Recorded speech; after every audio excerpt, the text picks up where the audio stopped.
Have you always felt different? Like you're marching out of step with the rest of the world? While others seem content with ordinary goals, you might be searching for something deeper, a meaning that's hard to put into words. This feeling can be isolating. But what if it's not a curse, but a clue? What if these very traits that set you apart are hints of a soul with a unique purpose? I'm not here to talk about superstition, but to share a perspective grounded in observation and timeless wisdom, like the I Ching, which teaches us about aligning with our true nature. So, for the next few minutes, let's explore this possibility together. The first sign is often an unusual beginning. Many who later carry out meaningful lives did not have a smooth, easy childhood. Instead, theirs might have been marked by hardship, financial struggle, health challenges, or family turmoil. These experiences forced them to grow up fast, to understand life's complexities before their time. You might think, wasn't that just bad luck? Here's a different way to see it. These early trials aren't punishments. Think of them as intensive training for the soul. A plant kept in a perfect greenhouse never develops strength. It's the tree that grows in the wind and weather that sinks deep roots and stands unshaken. So if you look back and see struggle, try not to resent it. That hardship likely forged in you a maturity, a perceptiveness, a compassion that others take years to learn.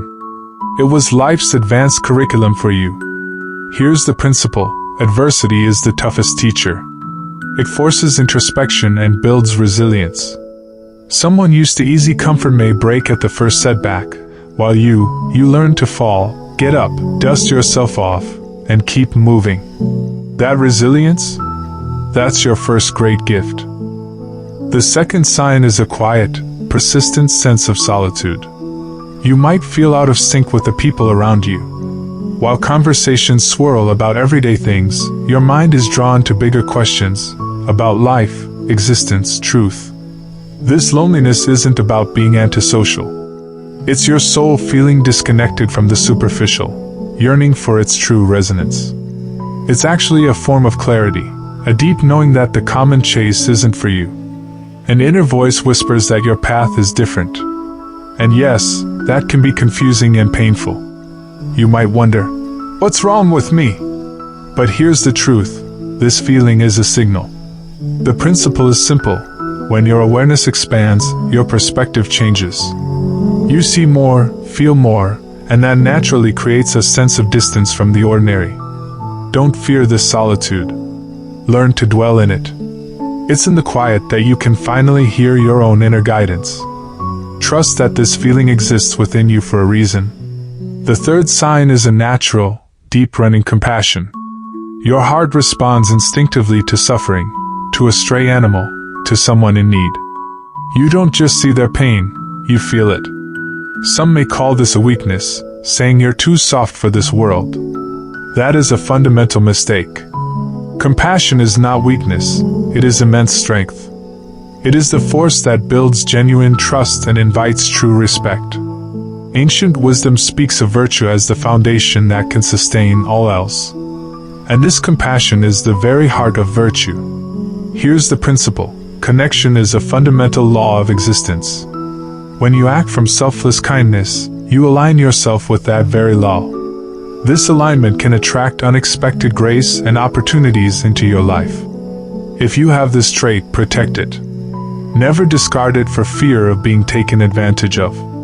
It is one of your most precious gifts. The fourth sign is a sharp, sometimes uncanny intuition. You get gut feelings, a hesitation about a certain path, an instant knowing about a person's character that later proved true. Some call it a sixth sense. In reality, it's your subconscious mind, which is connected to a vast field of information beyond your conscious thoughts, communicating with you. Most people have this channel filled with static, with worry, noise, and distraction. But for some, the connection remains clearer. The principle is this: a still pond reflects the sky perfectly. When your mind is calm, you receive insights that are often wiser than logic alone. If you have strong intuition, learn to trust it. Hone it. It can be your most reliable guide at life's crossroads. The fifth sign is an innate, relentless thirst for real understanding. You're not satisfied with just knowing what happened. You need to know why. You look for the patterns, the principles beneath the surface of events. You've always asked, why? Drawn to philosophy, to history, to the mysteries of existence itself. Rote learning bores you, but understanding, that fulfills you. This craving is a drive from the soul's core. The principle here is that wisdom is the light that frees us from confusion. Great teachers like Confucius spoke of the way, the fundamental order of life. To be drawn to this way is a sign of a soul awakening, beginning its journey back to its source. Nurture this curiosity.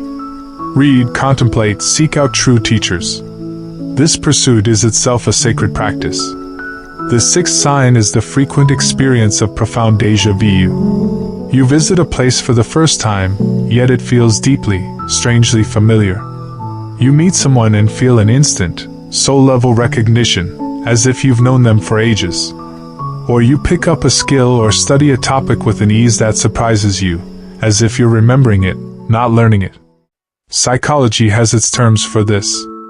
But from a deeper perspective, this may relate to the memory of the soul. Concepts of the soul's journey across lifetimes exist in many wisdom traditions.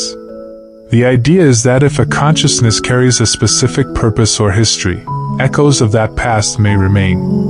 Under the right conditions, these echoes are triggered, creating that powerful sense of familiarity. The principle is, few things are purely accidental. A strong, mysterious resonance often points to a deeper connection. The seventh sign is a powerful inner compass, an integrity that refuses to bend to unjust authority or go along with the crowd when it's wrong. You feel a physical need to speak up against unfairness. You find you cannot flatter or yield to someone in power if it means betraying what you know is right. This can make your life harder. It can lead to conflict. But you would rather have that than the sickness of compromising your core. This is the quality the ancient sage Mencius called the mark of a true noble person, unswayed by wealth or status, unchanged by poverty or hardship, unbent by force or threat. This requires tremendous inner fortitude. If you have this, it means you possess a strong, upright spirit, a moral backbone. It is a rare and critical trait, for it is such individuals who can bear real weight, uphold true values, and contribute something authentic to the world. The eighth, and perhaps most defining sign, is a deep, often vague but unshakable sense of mission. You feel, in your bones, that your life is meant for more than just getting by. The details are foggy, but this feeling is a constant prod, a restlessness that won't let you settle for a mediocre existence. You might try many things, searching for the work that feels like your true calling. This mission isn't given to you by anyone else. It wells up from within. It acts as a lighthouse during foggy, confusing times. The principle is this: every conscious being has a unique journey and role. For some, that role feels larger, and so the sense of mission is stronger, more urgent, like a seed planted deep within, destined to grow and bear fruit. If you feel this, your most important task is to listen, to follow that quiet, persistent pull. It is guiding you home. Now you might see yourself in some of these signs. But let me be very clear, this is not about claiming a special title or feeling superior. It is about recognizing a potential responsibility. These traits represent a certain energy, a capacity. And a fundamental rule of existence is that with greater capacity comes greater responsibility. Your deeper sight, your stronger feeling, your keen intuition, these aren't just for your own benefit. They are tools meant to be used in service of something larger than yourself. If you had a difficult past, use the empathy it gave you to support others who are struggling. If you feel alone in your thinking, work to create spaces where deeper conversations can happen. If you have compassion, let it move you to act, to help. If you have intuition, learn to share your insights gently when they might guide others. If you thirst for wisdom, share what you learned to light up paths for those around you. If you feel that mission, let it drive you to find your unique role and fill it with excellence. These traits are not for solitary enjoyment. They are meant for contribution. And contribution doesn't always mean changing the world in a day. It means doing your own work with integrity. It means nurturing your family with love. It means offering kindness in daily interactions. This is how you live your purpose. Now, a critical warning: these very traits can invite greater tests.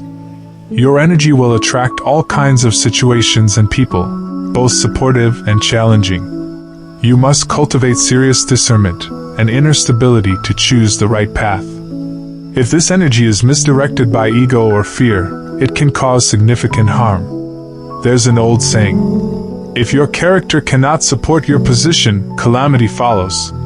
Greater gifts demand a stronger, more humble, and more virtuous foundation to sustain them.